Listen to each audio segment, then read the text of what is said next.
Hello बच्चों, मैं आपके साथ आपका राज सर। आज हम लोग बात करने वाले हैं कक्षा 10th के बारे में, गणित विषय के बारे में। जो एक्सरसाइज 3.3 है, जो एनसीईआरटी का क्वेश्चन है, ये बहुत अच्छे क्वेश्चन है।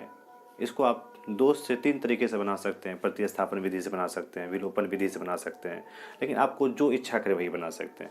लेकिन इस तरह क्वेश्चन अधिकतर बोर्ड में, एग्जाम में क्वेश्चन आते रहते हैं। तो हम लोग इस क्वेश्चन को आज हल करेंगे। तो देखते हैं कैसे कैसे क्वेश्चन दिया हुआ है।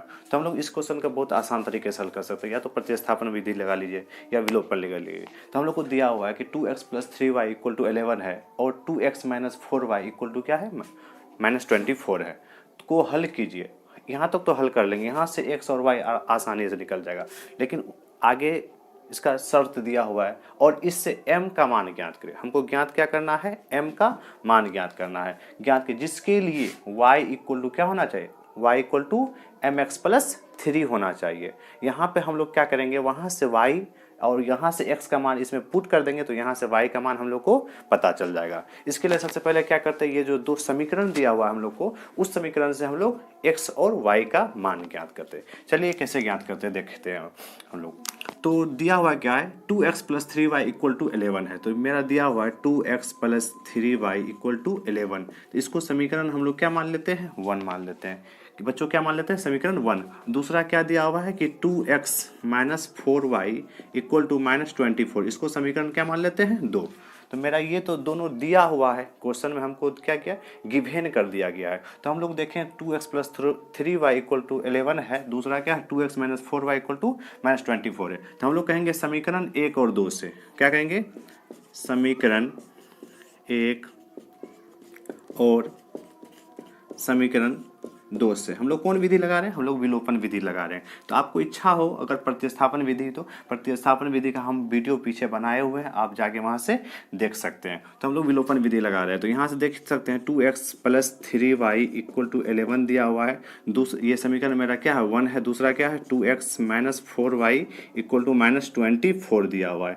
ये समीकरण क्या है, मेरा 2 है। तो यहाँ पे देखेंगे, यहाँ भी 2x है, यहाँ भी 2x है। तो हम इसको अगर घटा दें तो घटाने से क्या होगा, चिन्ह यहाँ से वहाँ तक चेंज होगा। यहाँ से प्लस है तो माइनस हो जाएगा, माइनस है तो प्लस हो जाएगा, माइनस है तो प्लस हो जाएगा। प्लस 2x - 2x क्या हो गया, समाप्त हो गया। 3y प्लस में है, 4y प्लस में, तो दोनों को ऐड करेंगे तो 7y हो जाएगा। यहाँ से क्या होगा, +24 और +11 तो क्या होगा 35 हो जाएगा। यहाँ से y का मान क्या हो गया 35, बाई कितना हो गया 7, 7 5 जा कितना 35 होता है। y का मान वैल्यू क्या हो गया, आपको 5 आ गया। इतना आसानी से आपका y का मान निकल गया। इसी तरह से हम y का मान क्या करेंगे, समीकरण किसी समीकरण में पुट कर देंगे। या तो समीकरण 1 में पुट कीजिए या समीकरण 2 में पुट कीजिए। वहाँ से हमको x का मान निकल के आ जाएगा। वहाँ से x और y का जो मान निकल के आया उसको हम इसमें पुट कर देंगे। y = mx + 3, y का तो पता ही, x का निकाल के इसमें पुट करेंगे तो m अननोन क्या बचा, m बचा। तो m हमको वहां से पता चल जाएगा। तो चलिए हम लोग पहले x का मान निकाल लेते हैं। तो यहां से क्या कहेंगे, y का मान समीकरण किसी में रख सकते हैं, 1 में रखने पर।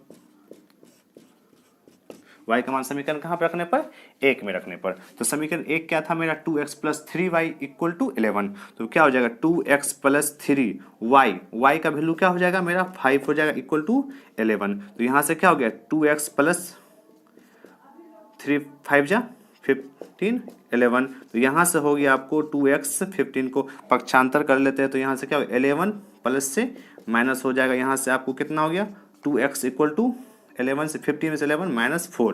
तो यहाँ से -4 हो गया। तो x का वैल्यू क्या हो जाएगा, x का वैल्यू -4/2, 2 2 जा 4। तो x का वैल्यू क्या हो जाएगा -2। तो यहाँ से हम लोग देखें कि x और y का वैल्यू दोनों निकल के हम लोग को आ चुका है। अब किसका निकालना है बच्चों, अब m का निकालना है। चलिए कैसे निकालते हैं m का। तो m का क्योंकि हमको दिया हुआ है, क्या दिया, y = mx + 3।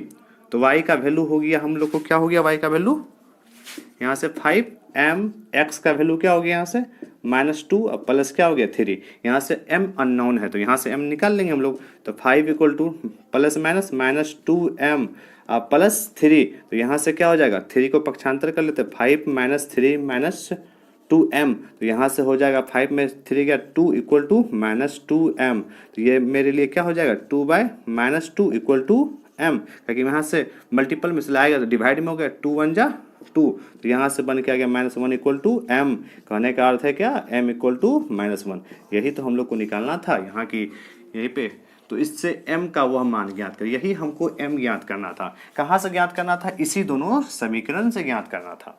तो इस तरह से हम लोग देखें कि अगर हमको दो समीकरण दिया हुआ है, वहाँ से हम लोग x y का मान आसानी से ज्ञात कर सकते हैं, और किसी भी चीज़ का अगर मान हमको निकालना है तो वहाँ पे क्या करेंगे, उस मान को हम उसमें पुट कर देंगे और वह मान हमको निकल के आ जाएगा। इस तरह से क्वेश्चन जो बिहार बोर्ड में हो या सीबीएसई बोर्ड में हो या अदर बोर्ड में हो, बहुत सारा क्वेश्चन इस तरह से पूछा जाता है। तो आप लोग इसको अच्छे से रिवीजन करेंगे तो आपको इस क्वेश्चन मिस नहीं होगा। बहुत आसान क्वेश्चन है, एकदम 5 नंबर में क्वेश्चन आने वाला क्वेश्चन है। तो अगर इससे एक और क्वेश्चन है जो हम अगले वीडियो में बताएंगे, जो कि बिहार बोर्ड के लिए, अदर बोर्ड के लिए बहुत ज़्यादा इंपॉर्टेंट है। हम लोग वीवीआई पे बात कर रहे हैं, ठीक है। तो क्योंकि एग्जाम बहुत नज़दीक है तो हम लोग अच्छे अच्छे क्वेश्चन के बारे में बात करेंगे, देखेंगे किस तरह से कैसा क्वेश्चन आता है। Thank you.